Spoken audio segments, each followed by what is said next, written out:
Hey guys, welcome back to the Great Ace Attorney Chronicles. Let's carry on where we left off. We just convinced 4 of 6 jurors to continue this trial where they're convinced our client is all but guilty, thanks to the evidence and the witnesses, but hey, we bought ourselves a lifeline, and Van Zeeks is definitely not happy, but the judge, being impartial as he is, has called upon us to continue to pursue the truth. Alright, nice intermission. So, Lord Van Zeeks, continue to substantiate the case for the prosecution, if you please. Not quite the slam dunk you were expecting, was it? And he already drank his celebratory drink. Guess he has to pour another one in his hallowed chalice. Take your time. Smell the rosé. Oh, God. Alright, there's no need for that. Having savored the rich aroma of the carmine contents of this hallowed chalice, it may seem crass to crush it to dust. Pray forgive the discourtesy. Lord Van Zeeks, your hand! Is that blood or your wine all over your glove? Is it cold in here, or is it just me? I don't know. We can ask one of the witnesses, right? He seems to be shivering. As your antiquated tome no doubt says, the prosecution may not speak during a summation examination. So I honored a deathly silence and listened to the charade. It seems I overestimated the intelligence of the jury. Oh God, okay. Way to win them over, prosecution. Well, no matter. There is nothing so hard to prove as a self-evident truth, it would seem. No. And why else would we grace the courtroom with our presence after all? So, let us proceed to the next round of battle. Oh my, what are we, Black Quill now? Oh, the cloak has come off. Bring forth the witnesses once more. Alright. Well, I guess he wanted to flash his badge toward me. Yeah, you all look disappointed with yourselves. Good, hang your heads in shame, because a man's about to get hung for real. Witnesses, I trust you heard the summation examination we have had to endure. Oh, yes, sir, that I did, sir. Of course I heard it. Oh, yes, sir, I heard it. You, sir, on the end, the coachman. I believe it's Beppo. Yes, sir. My lord, sir. If it transpires that in your previous testimony, you were attempting to veil the presence of a 5th passenger on your omnibus, you will be found guilty of perjury. You are advised to bear that in mind, sir. Oh, mio Dio. Mio Dio? Now then, witnesses, I hereby call on you to testify before the court again. You will explain the various misgivings brought to our attention by the defense's summation examination. You're all a bunch of useless twats in recollection. I can't believe we have to rely on someone from the Far East to jog your memory. Here we go. Our next witness testimony. Bring it on. Various misgivings. It's a mild way to put it. I only carried four passengers that night. I swear it. But, well, I, for one, was told I had to pay 5 pence for the bus. He filled us on the fare, he did. And then I saw that blood-curdling sight as well. It's all too much. So he was ripping off, the people on board, huh? I tell you, I saw McGilden stabbing that man. Everything I said before stands. Oh, yes. Yes, he stabbed him. Yes, he did. I think so, yes. Oh, now you think so, huh? Did the threat of perjury get you shivered? Counsel, make sense of this for me, please. The phantom 5th passenger, conjured into existence by my learned Eastern friend, never existed. The confusion has arisen from the coachman's sly little cousinage. Uh-oh. Beppo, explain yourself. I'm terribly sorry, Guildmaster. The guild's fare is 4 pence across the board. You know that. Am I to understand that you've been overcharging our passengers by a penny a fare? It's so cold, and the last run of the day is always half empty. I see. So he was, putting a premium on nightly rides. It's already... it's already hard to get customers because of the cold at night. You want to charge extra for it? That's terrible salesmanship. You have been dishonest, coachman.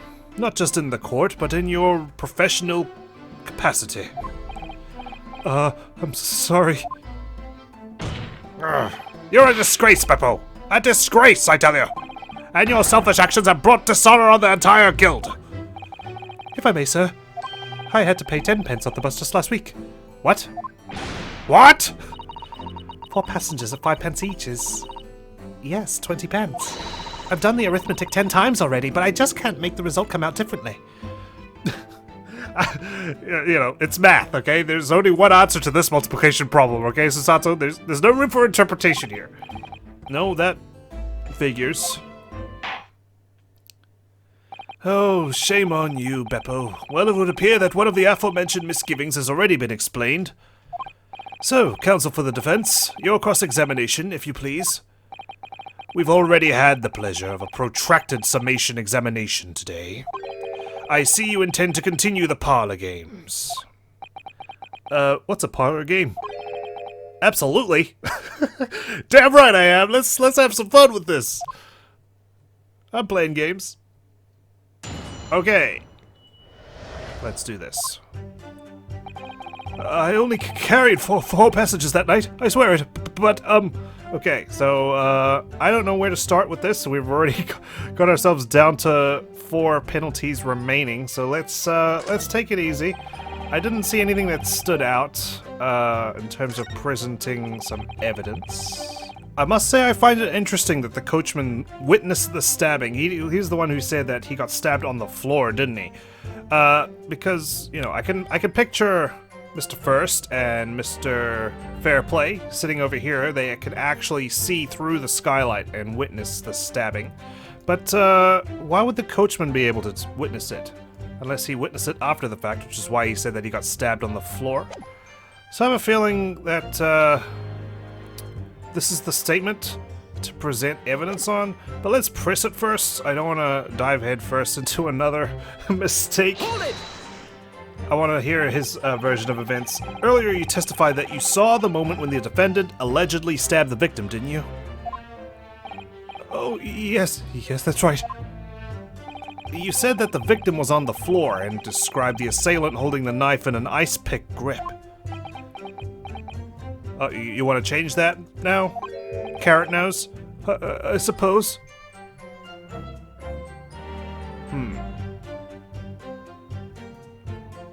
I see that they're both bearing this expression. I don't quite know if it's something to pursue or not. Let's leave it for now.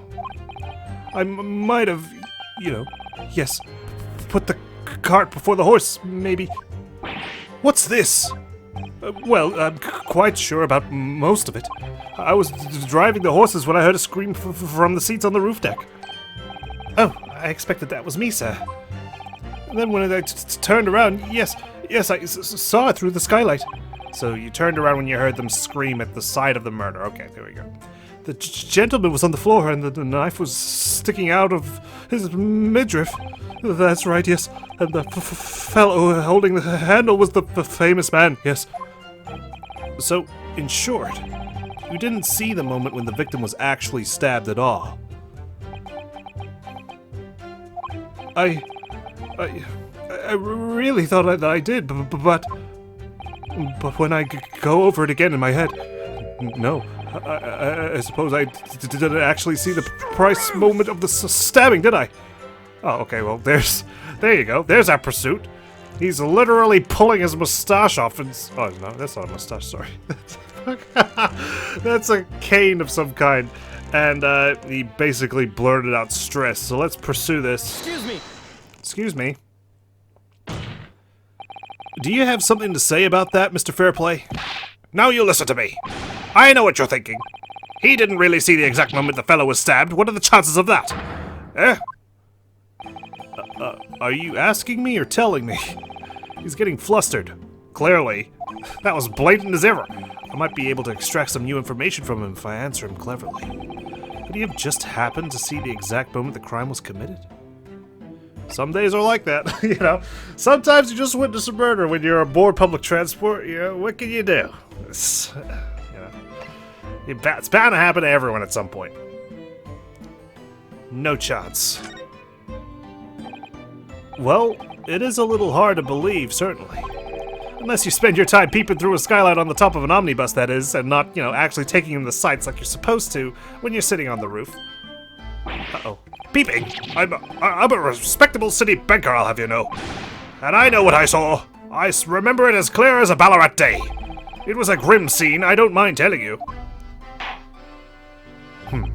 Thank you, Mr. Fairplay. Oh, excuse me if I was getting a little hot under the collar there, my lord. I would ask you to supplement your testimony with a clear statement about what exactly you saw. I can do that, all right. I'll tell you just how grim it was. Hit me. Do you think I'd forget the sight of those blood-soaked hands after that butcher stabbed the man? Blood-soaked hands. I'm afraid there was only one glove stained, and it's not really soaked, is it? There's a blood stain, at the very least. Present. Deduction. Blood-soaked hands? Well, I admit that soaked might be laying it on a little thick, but what? Just because I questioned it, you're suddenly rolling back the exaggerated claim of blood-soaked hands? But anyway, there was definitely blood all over them. Both of them were covered in it. Well, I'm very sorry to disagree, Mr. Fairplay, but that's more than a little peculiar. I'm about to show you what bloodied hands really look like as I hold the grip of Kazuma's soul, actually. What? Here are the gloves worn by the defendant, Mr. McGilded, on the night in question. Oh, yes? Right. And there certainly does appear to be a sizable dark-colored stain there. But as I'm sure you can clearly see, it's only on the right-hand glove. And for all we know, that's ketchup. Oh dear. Yeah, suck on that. In short, Mr. Fairplay, your testimony is inconsistent.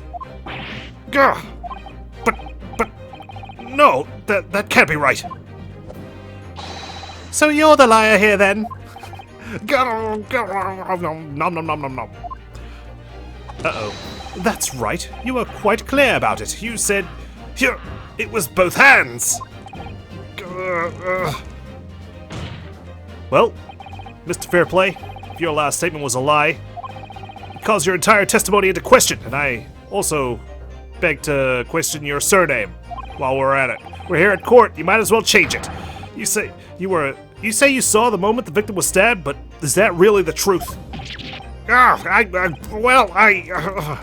Just call yourself Bruce Snake, okay? Objection! Bruce Serpent, over here. It was a simple mistake. You can't justify accusing this man of lying. Yes, it wasn't both hands, it was only one. But the fact remains. The victim's blood was on the accused. Objection! No, Mr. Fairplay categorically stated that he saw blood all over both hands. That's an inconsistency I've been trained to look for them. Which means there's a strong possibility that this witness was deliberately trying to mislead the court. And I've got motive. Why? I'm a city banker, for pity's sake. My word should be the gold standard. I'm a gentleman, not some gutter snipe. Upstanding members of society don't prevaricate. Prevaricate, sorry. He's claiming to have no reason to lie, but is that really the case? Mr. Naruhodo, if we had some evidence to explain why Mr. Fairplay might be lying, it could turn the tide in this trial completely. Something to show this man has a compelling reason to lie in his testimony. I have evidence.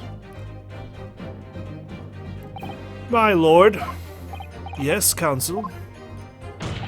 The defense is ready to present evidence, like we always are, and this is not a bluff. By Jove, are you sure? You have evidence, really? You're shitting me. I'm sorry, that's unbecoming of a judge. You're kidding me. Yes, evidence that will clearly demonstrate why Mr. Fairplay had reason to lie in his testimony. Bruce Weasel. His name is on this book. Oh. Very well. I hereby call on the defense to present its evidence. The evidence that demonstrates a motive for the witness's alleged deception of the court. It's the debtor's ledger, Your Honor, my lord. This is a list of the debtors who owe money to Mr. McGilded. Yes, a list of innocent victims crippled by the accused's extortion. The point is, among the names of these debtors is your name, Mr. Bruce Asshole. Sorry, Bruce Fairplay. What? Mr. Fairplay, are you currently indebted financially to the accused? No. Well, it's barely worthy of being called a debt. According to this ledger, you owe 20 guineas. Not an inconsiderable sum of money, wouldn't you say? My client has apparently killed over it. Well, what of it? Let's suppose Mr. McGilded were to be found guilty of murder. What would become of your debt in that case? These documents state that the loan agreement is forged between two individual parties. So I get you're under the pump, I get you owe money, but really? You're gonna sentence an innocent man to death because you owe him money? That's a bit much. Then again, these bankers, you know. Bruce Satan over here. Therefore, were the creditor, the defendant here, to be sentenced to a capital punishment, all outstanding debts which were owed to him would be annulled. They would cease to exist. Cease to exist? Mr. Fairplay, is it not the case that you claimed in your testimony to have seen something you never in fact saw, in a devious attempt to annul your debt of 20 guineas to the defendant? Gah! All right. Order, order, order! Mr. Bruce Rat. Yes, my lord. My lord? Let me ask you again. And be aware that your answer may have most serious implications upon your future, sir. Did you or did you not see the precise moment in time at which the defendant is alleged to have thrust a knife into the victim? Well, don't talk to your little staff there. You're talking to the court. Your silence speaks volumes. You did not tell the truth in your testimony. All right. No, now let's not make a melodrama out of this. Perhaps I did overstate the truth. Just a pinch. Just a little bit, okay? Less than an inch. A pinch? But it makes no difference. I definitely remember seeing blood on McGilded's hands, both of them. Objection! Where did he wipe it? And yet, only one of the defendant's gloves, which we have here as evidence, is stained. So you keep saying. Well, lady first, did you see the Did you witness the exact moment of the crime? I wonder if I might be allowed to speak, sir. Go ahead, Mr. First. Well, the thing is, I think I remember seeing it myself, as it happens. Seeing what? The blood, sir? On the assailant's hands? I think... Yes. I'm almost sure that it was on both of his hands, not just one. What? What? Ah! Who shot the defense attorney? It would appear that we're going to need further testimony from all you witnesses. All y'all. This time, I would like to know precisely what you did and what you did not see. Is that so hard to request? Do I make myself perfectly clear? Yes. Mr. Naruhodo, this is good news. The course of the trial seems to have shifted slightly at last. Yes. I might finally have a chance to turn things around here. Maybe. It's still a bit early. Witness testimony. What the witnesses really saw. For real this time. There was blood on both of the hands of the assailant. I sincerely and distinctly remember that. However, I suppose you might say that I didn't see the exact moment the stabbing transpired, if that matters. I remember seeing the knife, and I remember seeing both of the attacker's hands with blood on them. I didn't actually see anything myself. No, not until I heard their scream. Anyway, the fact remains. There can't have been anyone else inside that carriage, or we all would have seen.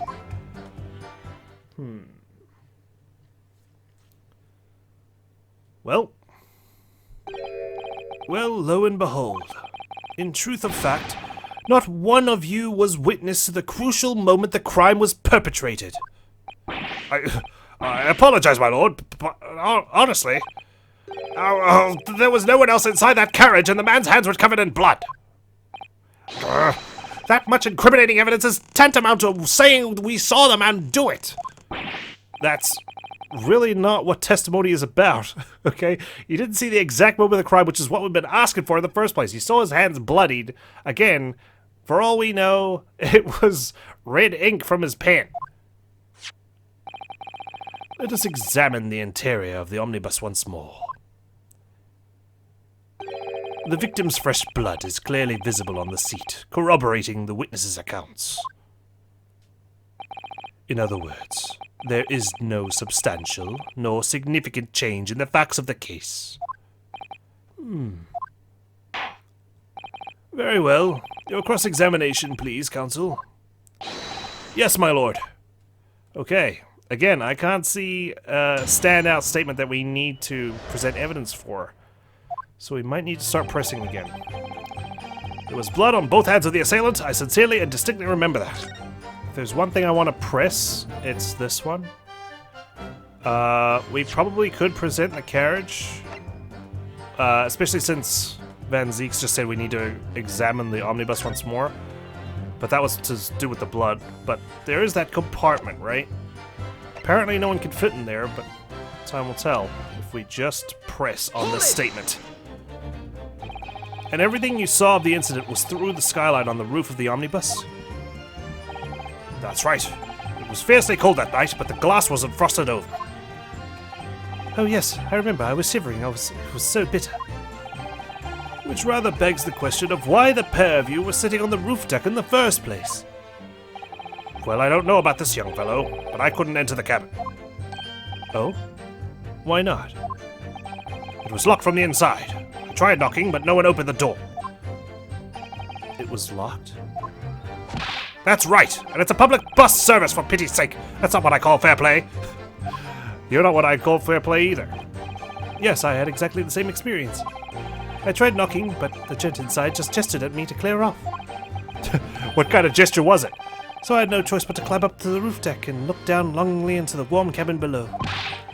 Well, I can assure you I wasn't just looking down. I was glaring, long and hard.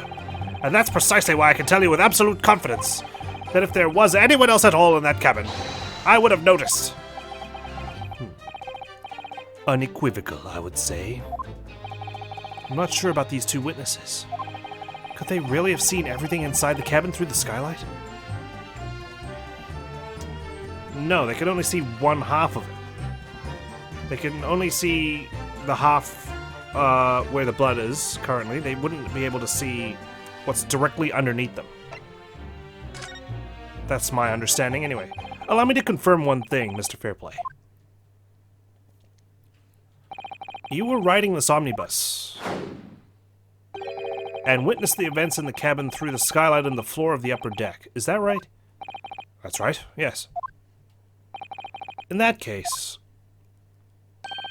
there is a portion of the cabin interior that would have been out of sight from you. What? By golly, really? Really? Do I have to spell it out for you guys? God, bunch of clowns. What is this, the circus carriage? Obviously, at this stage, we can't say for sure. But the possibility cannot be denied that at the time of the incident, there could have been another passenger in the enclosed cabin of the omnibus. Objection! Enough hypothetical meandering, my Nipponese friend. The prosecution demands that you substantiate your claims. After all, the scene of the crime is here, in the flesh. Well, I can't agree with that statement. That's a contradiction. There's no flesh on this omnibus at all. Very well, I will uphold the prosecution's demand. You will identify the area on this cross-sectional plan of the omnibus. Where exactly in the omnibus are you suggesting that this potential extra passenger could have been situated? Right here, right beneath them. Take that! Both rows of seats on the roof face in the direction of the traveler, whereas the seats in the enclosed cabin face each other, which means the visible part of the cabin, which passengers on the roof deck can see through the skylight, is as I've drawn here. Huh. That's right, my lord. As you can see, there are no cityscapes to be oogling down below. The seat opposite the one on which the victim and his attacker were sitting is obscured from view. In other words, if someone had been sitting on that seat, it's quite possible that these witnesses would have been completely unaware of it. Gah! Am I wrong? No. Objection! One-handed slabs out. It's quite possible some phantom was sitting there. You Nipponese have a forbidding habit of obscuring the truth with ambiguity. I concur with the prosecution's rejoinder. In a British court of law, evidence is paramount. I cannot entertain this conjecture, counsel. That is, unless you're able to put a name to this mysterious passenger to whom you allude. You're kidding me. I need to give a name of someone who was mysteriously in the carriage? That's not on the stand? I don't know who else it could have been. Can you, Mr. Naruhodo? I honestly don't know. Who could it have been? Who could have been in the other seat, which was out of sight from the witnesses on the roof deck? We do have people. Right, well, it's not male Strongheart. I guess you could argue that it wasn't Mr. McGilded that was sitting beside Mr. Mason, because the hats are obscuring their face. So maybe you could say we have an inkling. It's actually McGilded on the other side. I have an inkling. Let's do it. I understand, my lord. The defense would like to put forward a name. Oh, this will be good. You are a fool. That response was a desperate attempt by a man who has no notion of his limitations. A toast to hard lessons not yet learned. Let us not delay, counsel. The defense is still to name the passenger in the other seat. This could be it. This could be the chance I've been waiting for to turn the trial in my favor. Or I could just lose the jury completely. On that night, on the night of the murder, the person occupying the seat in the omnibus cabin that was obscured from view was Mr. McGilded. The passenger in the enclosed cabin that the witnesses on the roof deck failed to see has to have been Mr. Magnus McGilded. Mr. McGilded? What are you talking about, counsel? This is such a farce of a trial so far. That's the name of the defendant. I gotta say, the crowd's pretty lively here. Oh my!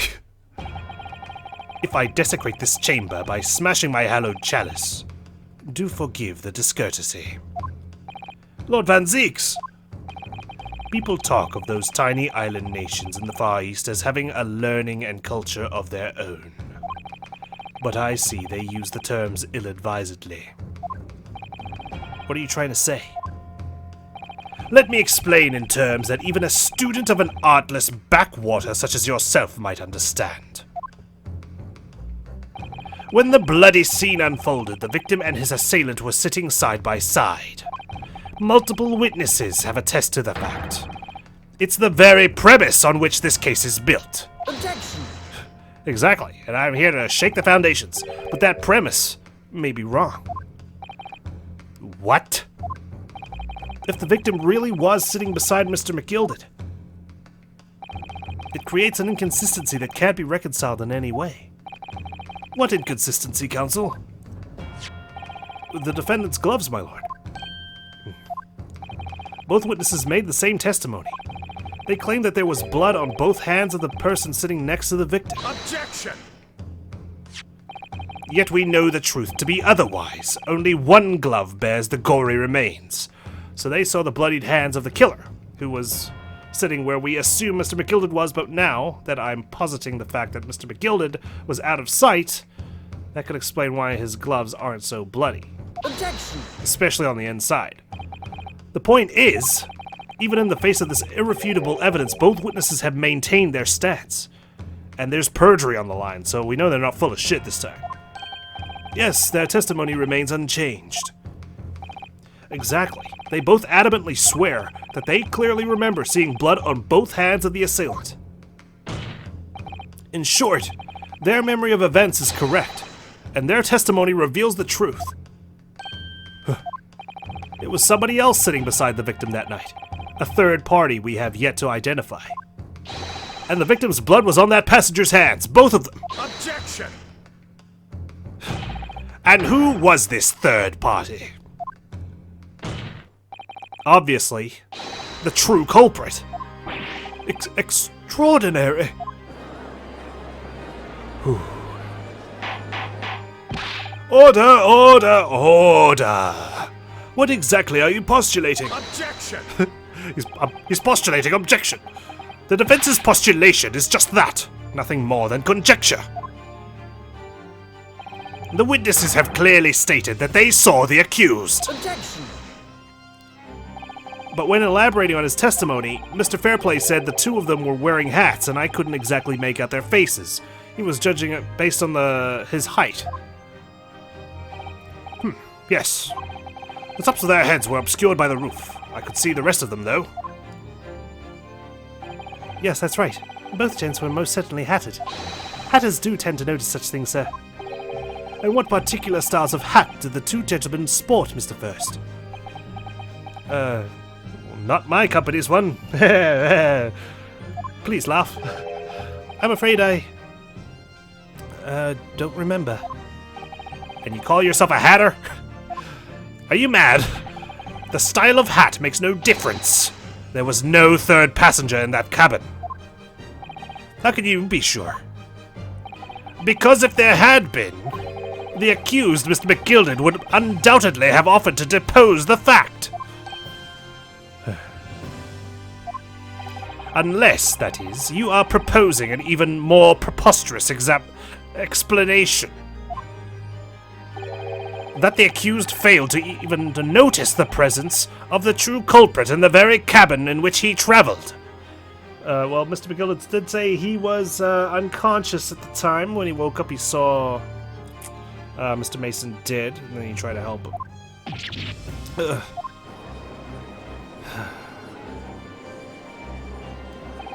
He's right. If there was another person traveling in the enclosed cabin on the omnibus, it's inconceivable that Mr. McGilded would have been unaware of it. Order! There's clearly a simple solution to this problem. Bring the accused, Mr. McGilded, to the stand. Well, what say you, counsel? The prosecution objects, my lord. On what grounds? As a suspect, he will have already made a full statement to the police. But what if there's some reason why he's unable to speak freely? Magnus McGilded is no uneducated ruffian, like yourself, Nipponese man. If it indeed turns out the man has been withholding information, you can be sure it will have been a most deliberate act. Counsel for the defense, what is your opinion? My lord, should we ask Mr. McGilded to testify or not? Demand his testimony. Yes, we need to hear what he has to say in order to find out the truth. I need more information. The defense would like to call Mr. McGilded to the stand? In that case, I would like to hear the opinion of the jury. Yes. I need a little time to consider this. If you ask me, I think we should hear what Mr. McGilded has to say. Get the man out here, I say! I need more things to type. It would be utterly illogical not to hear his testimony. When something needs doing, get it done. That's how I run things at the guild. Oh, hearing what the patron of my favorite little park has to say. Oh yes, that would be lovely. Yes, the jury says the man must be heard. Very well. The court will hear the defendant's testimony. Bailiff, show the defendant to the stand at once. Okay, clear out, you three. You've caused enough damage. Now, maybe what actually happened that night will finally become clear. Hopefully. Fingers crossed. Let proceedings be resumed. Mr. McGilded, have you been listening to the discourse of the day? To be sure I have, my lord. There are now two matters on which the court desires to hear from you. The first is whether or not there was a third party with you in the omnibus cabin, as proposed by the defense, who are representing you, so you should probably just agree. The second is that if such a person was indeed present, why did you conceal that fact from the police? Begad, no! It's not in my nature to hide anything at all. Just answer the questions, please. The truth of the matter is, I've been desperate about this all along. Do I tell yous all, or keep my mouth shut? Tell us what, Mr. McGilded? The fine fellow represented me is absolutely right. In the carriage on the night with myself and the other man, there was another passenger. It's true. Aye, and 'twas me who helped the little urchin get away after it all happened. You... What? Oh God. Why? No, Magnus McGilded. That convenient excuse can't save you now. I'm truly sorry, so I am, Lord Van Zeeks. I'm sure you'll be wanting to know why I said nothing when I was taken by the police. I do be having a very good reason, I assure you. Which was... Well, the little child was just in the wrong place at the wrong time and not in any way involved, you see. What? Child? If the police had known the wee one was there, they'd have assumed she'd done it. They'd have hauled her into this here courtroom just like myself. I was only trying to spare that. Young hearts and young minds are easily damaged, my lord. A young girl? And who was this young child of whom you speak? That I don't know. You don't know?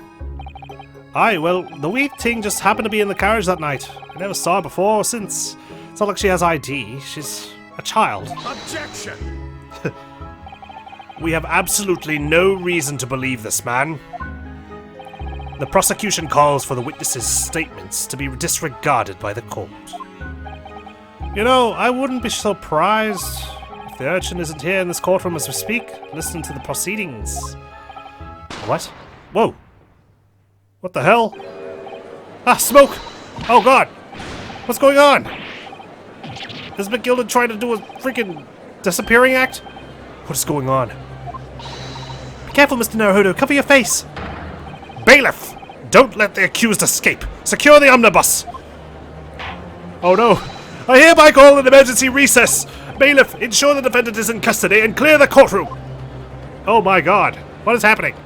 At least it's not a bomb. We were hurriedly removed from the smoke-filled courtroom by the bailiff, amid scenes of chaos as people stumbled over one another in their desperation to flee the chamber. We had no idea what was happening. All we knew was that, for the time being at least, the trial was suspended. Oh my God! Whew. What is going on?